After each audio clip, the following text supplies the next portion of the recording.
Hey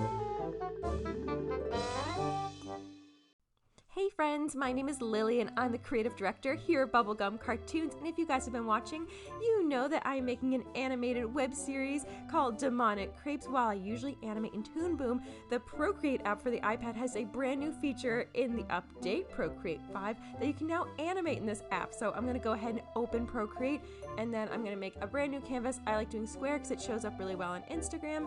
I'm going to change the background color to a lilac, that way it's a little easier on the eyes than the stark white. I'm going to turn on Animation Assist, and you can see now at the bottom of the screen I have this brand new little place where you can see all your frames. Now we just have the one for now, so I'm going to start sketching in my character for my very first frame. This is where my animation is going to start. So I'm doing a really quick sketchy outline of Pancake the demon cat from our web series to demonstrate this kind of tutorial for you guys today. I was like, what do I want to animate?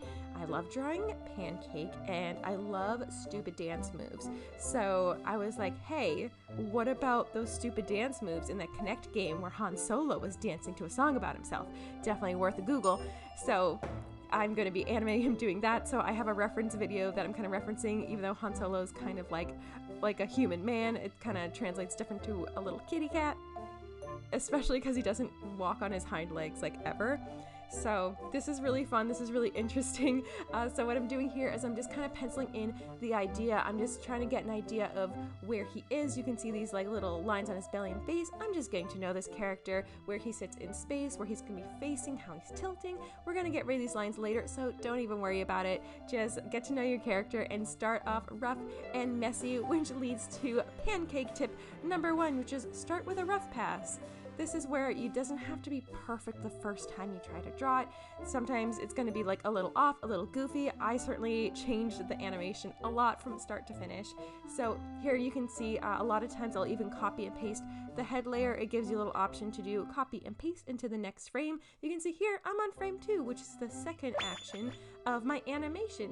So I have his hands all the way out, and then they're kind of come like in towards his body, and then he's going to reverse. So a little shorthand you can do. There's a lot of like things to do in animation where you work smarter, not harder. So here what you can do is you can actually copy and paste his head. That way it doesn't kind of shimmer and like grow in size throughout the animation. That way it's more consistent. However, when you ink it, sometimes you can ink it individually, or you can even copy and paste in the final inking.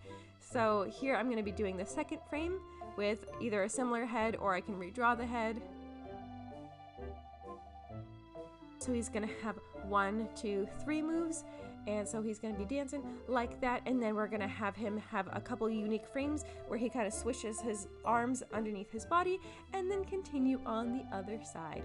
Now you guys don't have to start off this complicated if you don't want to. If this is a little much and feeling a little overwhelming, don't even worry about it. If you want to do something like a character blinking, you can also do that too.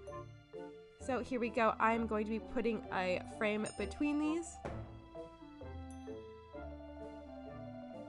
There we go. I'm selecting part of his body, that way we stay a little consistent.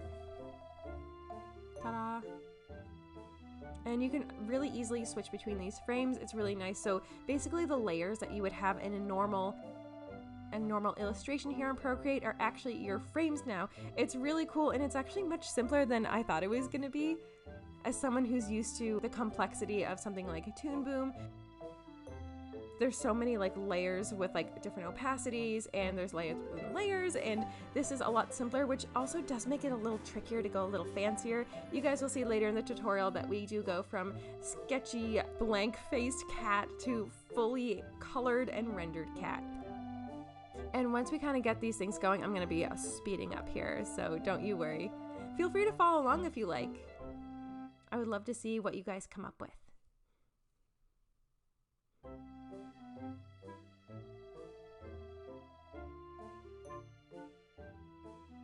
So you can see here I am making this like in between. So an in between versus straight ahead animation is when you draw the 2 keyframes. So I want his arms to be starting in the utmost away from his body and then ends closest to his body.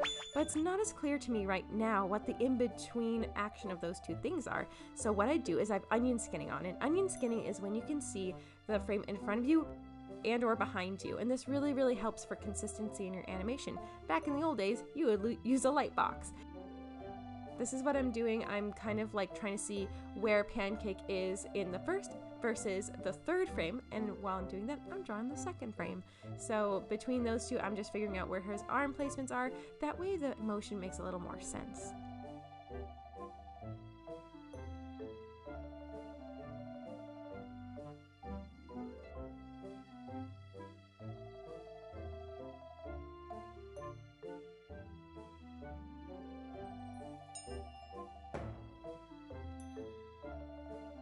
Like I said before, the first time I ever tried this, I did just straight ahead animation. That's when you just go for it and you just kind of animate straight ahead and just kind of see what happens. You can kind of explore a little more. Whereas if you do in-betweening, which is most traditional animation, it's a little more clear and a little more crisp.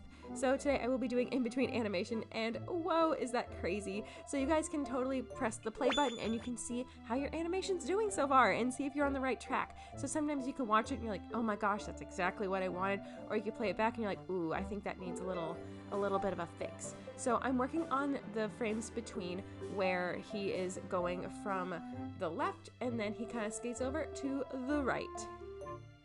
And now I'm editing his tail because that's a secondary thing. I used to get super caught up in things like costumes and stuff like that. And it's easier just to focus on your figure first and then add a little bells and whistles later. So something that's secondary, like his little bouncy tail behind him, is coming in now. That way I didn't really like lose focus with what I was doing. Wow, that looks totally crazy, doesn't it? Alrighty guys, we're going into the final inking. So if you guys need a little more prep before this, feel free to go over it again. This organization gets a little weird, so what I did was I added a frame. Since you can't really, like, if you ink on the current frame, then you won't be able to erase the undersketch. So what I've been doing is I made another frame after, like, let's say frame 1. I have frame 1 and then I add a blank frame and I call it also like frame 1, but I ink directly on it with the onion skinning. So I only look one frame behind. So it's a completely separate layer.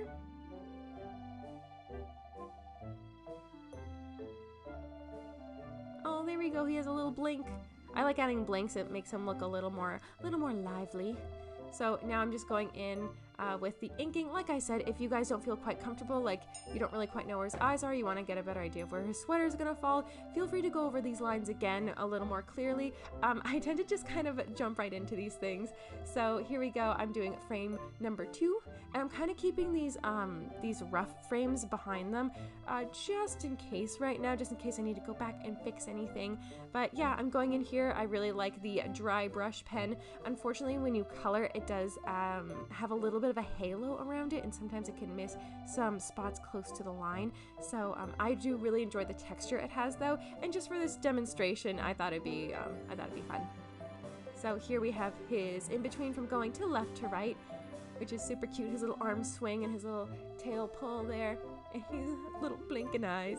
He's just so adorable. So we have about half of it inked right now. And so we're just concerned with inking everything right now, and later we'll be talking about holding frames. Also, something that I found super helpful was I labeled them as like 1, 2, and 3 on the page instead of just like what the layer was called like in the little listing there. That way I could just keep track easier.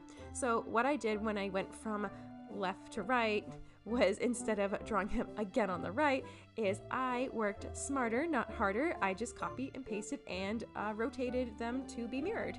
That way it looks like he's doing the exact same consistent moves on the left and the right. And here you can see I am inking him in. All I do is I just kind of chose what colors he is on the first frame, and then I would just kind of water droplet. I would just select those colors and then use it on the next frame, That way he was consistently the same color in every frame. I didn't have to do any guessing work. I do love him with the purple sweater. I might have mentioned this before, but Pancake often wears this like dark purple sweater as a reference to Kiki's dress from Kiki's Delivery Service, which was one of my favorites growing up. And here I'm doing the pink in his ears, and you can see this is kind of coming together. I know it's sped up right now, but if you stay till the end of the video, we can watch the entire full colored animation. So now that I have all the frames down, I'm going to be going in and holding some frames. So that means I'm just going to copy and paste the same frames for moments that I want to linger a little longer. Now you might be like, oh, I don't want to copy and paste frames. Like that's boring. You have to do more work than that. But you need to give your audience a chance to establish like visually what's going on.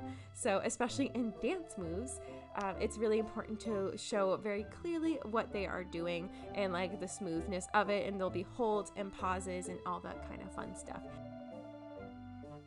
So I'm going to be holding the first and the last couple frames. And then it'll loop over and over. Here he goes. Oh man, there he goes, little kitty cat.